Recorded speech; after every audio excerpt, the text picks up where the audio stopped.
An extract from the sermon Happiness and Joy by Horace Bushnell, who was born in 1802 and who died in 1876.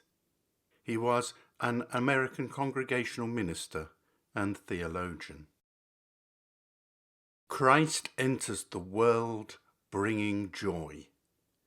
Good tidings of great joy, cry the angels, which shall be to all people. As he leaves the world, he bestows his gospel as a gift of joy. These things have I spoken unto you, that my joy might remain in you, and that your joy might be full. This testament of his joy he also renews in his parting prayer. And now come I to thee, and these things I speak in the world, that they might have my joy fulfilled in themselves. Man of sorrows though we call him, still he counts himself the man of joy. Would that I could bring you into his meaning when he thus speaks, and assist you to realize the unspeakable import which it has to him. It is an impression deeply rooted in the minds of people that the Christian life is a life of constraint, hardship, loss, penance, and comparative suffering.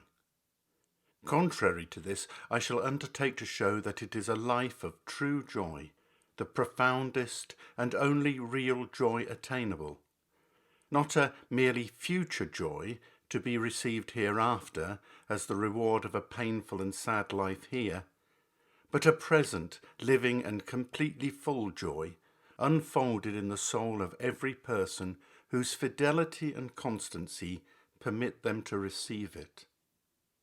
To clear this truth and show it forth in the proper light of evidence, it is necessary, first of all, to exhibit a mistake which clouds the judgments, almost or quite universally, of those who are not in the secret of the Christian joy as revealed in religious experience. It is the mistake of not distinguishing between happiness and joy, or of supposing them to be really one and the same thing.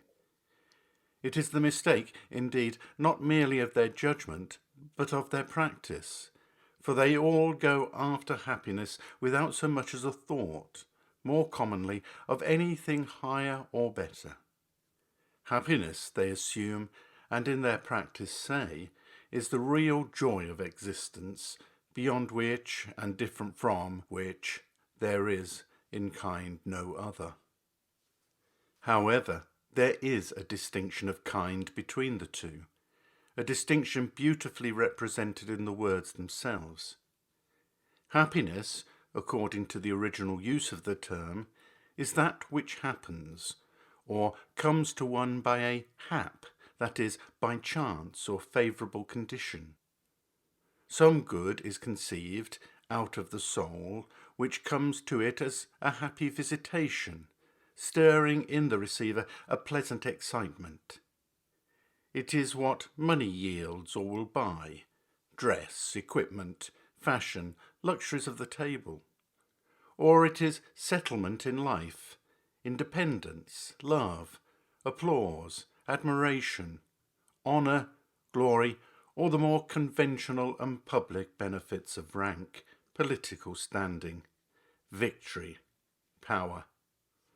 All these stir a delight in the soul, which is not of the soul or its quality, but from without. Hence they are looked upon as happening to the soul, and, in that sense, create happiness.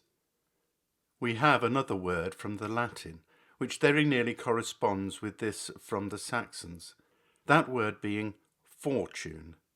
For whatever befell the soul, or came to it bringing it pleasure, was considered to be its good chance, and was called fortunate.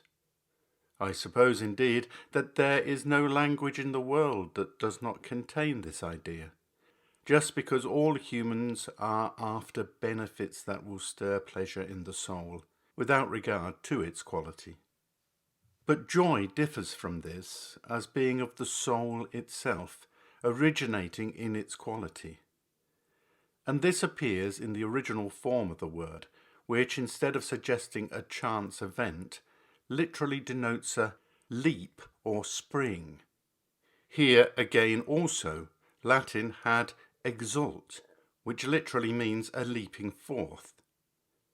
The radical idea then of joy is this, that the soul is in such order and beautiful harmony, has such springs of life opened in its own blessed virtues, that it pours forth a sovereign joy from within. The motion is outward and not toward, as we conceive it to be in happiness. It is not the bliss of condition, but of character. There is in this a wellspring of triumphant sovereign good, and the soul is able thus to pour out rivers of joy into the deserts of outward experience. It has a light in its own luminous centre where God is, that gilds the darkest nights of external adversity, a music charming all the stormy discords of outward injury and pain into beats of rhythm and melodies of peace. This is the glory of the heavenly state. If you have been thinking of heaven only as a happy place, looking for it as the reward of some dull, lifeless service, arguing it for all people as the place where God will show his goodness by making blessed loathsome and base souls, cheat yourselves no more by this folly. Consider only whether heaven be in you now. For heaven is nothing but the joy of a perfectly harmonized being, filled with God and God's love. It is the victorious energy of righteousness, forever established in the soul. And this, in us, pure and supreme, fulfills the glorious bequest of Christ our Lord, that his joy might remain in us, and that our joy may be complete.